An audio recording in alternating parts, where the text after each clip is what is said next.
The moment you arrive, the smell hits first. Not the scent of firewood or fresh bread, but rot, waste, and sickness. Before you see a castle, before you hear church bells, your body already knows something is wrong. This is not a heroic age. This is survival, stripped bare. Most people imagine medieval times as an era of knights, feasts, and honor. That image was never meant for the people who actually lived there. It was created centuries later, by those who never had to endure it. Let's begin where medieval life was most honest, at its worst. Death was not an event. It was a presence. Children learned its shape before they learned to read. Entire families vanished between one harvest and the next, not because of war, but because a cough turned into fever, and fever turned into silence. What makes this darker is not the death itself, but how normal it was. People didn't expect long lives. They expected pain, loss, and exhaustion. Hope was not built into the future. It was rationed day by day. Food was never guaranteed. For most, every meal was a gamble. The centerpiece of medieval nutrition was not meat, not bread, but endurance. A thin stew simmered endlessly, filled with whatever could be found: roots, scraps, grains, sometimes insects. The same pot fed the same family for days, growing more dangerous each time it reheated. Bread, the foundation of life, was often a threat. Stone-ground flour shattered teeth over time. Mold and fungus slipped unnoticed into loaves, sometimes poisoning entire villages. When hallucinations followed, fear filled the gaps science could not. Some historians quietly suggest that mass hysteria, witch accusations, and sudden religious panics may not have been spiritual at all, but chemical. Imagine accusing your neighbor of sorcery, not because they were evil, but because your food was. Water was no safer. Rivers doubled as sewers. Wells carried disease.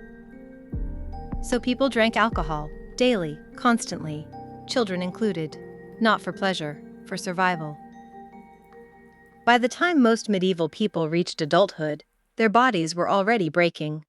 Work never stopped. Sunrise meant labor. Sunset meant exhaustion.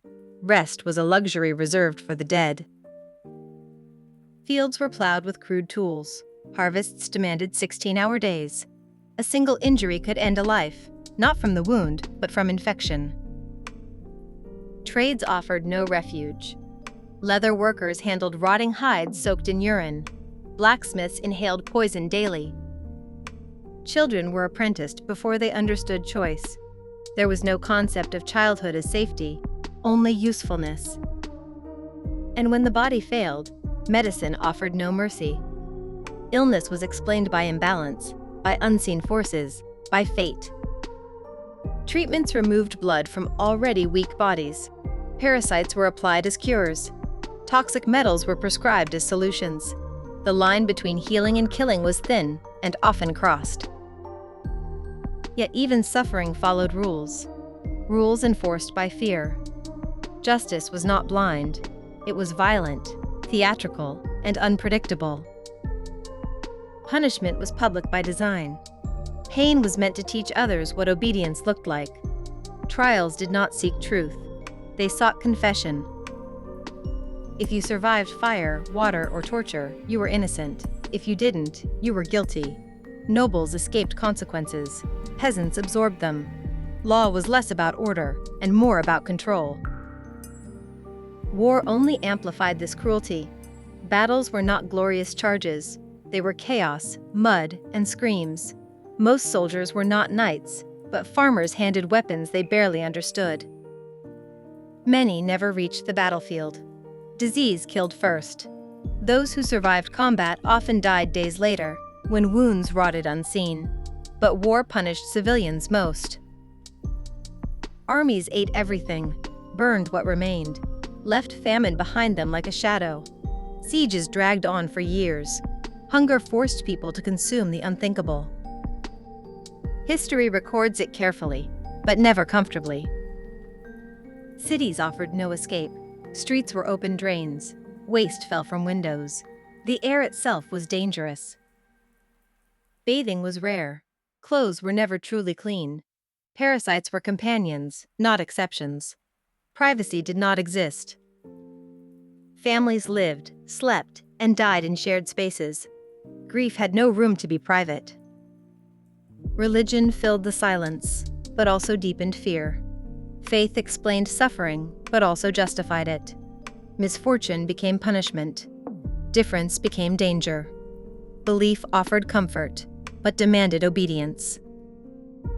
And through it all, life continued, not because it was good, but because it had to. Here's the truth most textbooks avoid. Medieval people were not ignorant. They were resilient beyond comprehension. They laughed. They loved. They endured horrors that would break modern minds.